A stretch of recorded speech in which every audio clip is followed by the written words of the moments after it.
What's up guys, welcome back. Today we're going to be installing the F-Sport intake. It's been a while since I've done any quote-unquote performance mods on the car, but I'm excited to get the intake today, hear how it sounds. It's not supposed to increase power, if any at all. It's more for cosmetic looks because the piping is obviously metal versus the plastic that the original one is, and it's going to be maybe a little bit louder engine noise. I know I had the exhaust installed before, which I didn't really like how loud that was, so I think this will be a nice subtle mod. I've heard that installing an intake, really the best thing about it is it's only noisy and kind of loud when you're on it and when you're getting on it versus an exhaust where it's pretty much loud all the time, especially the one that I had. So I'm excited to hear how this sounds. So I am installing the full intake today. I know some people will just do the piping or the filter or the lower box, but I'm actually doing the full intake. So obviously the first thing you're gonna wanna do is remove the engine cover and then the plastic guards here. If you don't know how to do this, it's pretty simple. It's just these right here, and you can watch my headlight video that will show you how to do that, but let's get these off. So after you take the engine cover off, the first thing you wanna do is take off the negative terminal on the battery. It's just good practice to take that off. And you're also gonna be unplugging the mass airflow sensor. So now that the negative terminal on the battery is taken off, we're gonna want to unplug this and be very careful with it. The mass airflow sensor is very sensitive, so just be careful when you're unplugging it. So that's off, and then you're also gonna wanna take off this valve right here. That is out, that is unplugged, and then now we just need to unscrew this and take off this clamp as well. So I will show you guys what that looks like. Now that the intake tube is off, we're going to want to unclip those, all these, take the filter out, and then remove the lower air box. So the top box is removed, and then that is the air filter. The air filter that I put in there actually doesn't look too dirty, so I will be keeping that. Reason being is because when you're cleaning the F-Sport filter, it is a reusable filter.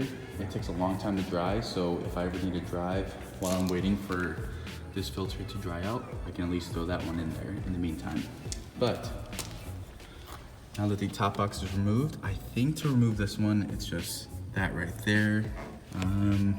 Maybe another bolt down there, and then we're gonna replace it with the F-Sport airbox. All right guys, so I was finally able to get the lower airbox out. The hardest part was this little 10mm screw that was all the way down there. I had to go get an extension for that. The other hard thing that I didn't realize was the clip, the mass airflow wire actually has this little clip right here that goes into the little hole, and I didn't realize that it did that, so be careful when you're doing that. It goes into this little hole here, and the F-Sport one has the same thing. So when putting this back in, I'm just gonna make sure that this little stub here lines up with that hole, put it in the bolt, and then I'm gonna make sure that little clip right there goes into this hole right here. And actually, before I put this F-Sport box in, you want to make sure that you take these clips off and transfer them onto the new one. But here's a comparison between the two. The big difference is this one says F-Sport and actually has this little hole in front for sound, which that one doesn't have. A lot of people actually drill the stock airbox to make the hole and kind of make it look similar to the F-Sport, but let me transfer the clips over and then I'll put the lower box in. So I just transferred these clips onto the F-Sport box. The best way I found to remove them is just have them up like this and just kind of put some pressure down and kind of wiggle it back and forth and it'll pop off. And then same thing, to put it back on, you want to have it flipped up like this, hook it into the little hinge in there. You hook up into the little hinge in there and then just kind of pull up and it'll click into place. So let me get this box in and then clip that little mass airflow sensor wire in there. Now that the lower box is bolted in, I am going to go ahead and put in this piece. This piece just goes in and connects to this channel right here and then bolts up to the front right here. You'll know what piece this is when you're opening up the hood and taking a look, but I'm gonna put this piece back in, bolt it in, and then I'll put in the F-Sport filter.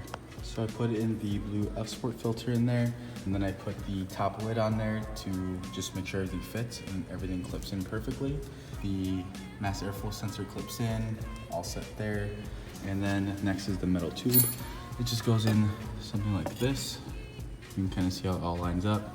It's got the nice F Sport logo there, so I'm gonna bolt this in. So the tube is installed. I just made sure everything was aligned, connected nice and tight. That tube is also in. I think it looks pretty good. And then the last thing I'm gonna do is just put on the sticker. Most people just put it like right there. It basically just says that there's an F Sport filter in there and to not throw it away. So I'm gonna put that on there and then I'll start the car for you guys. So this is going to be my first time starting the car with the F Sport intake on.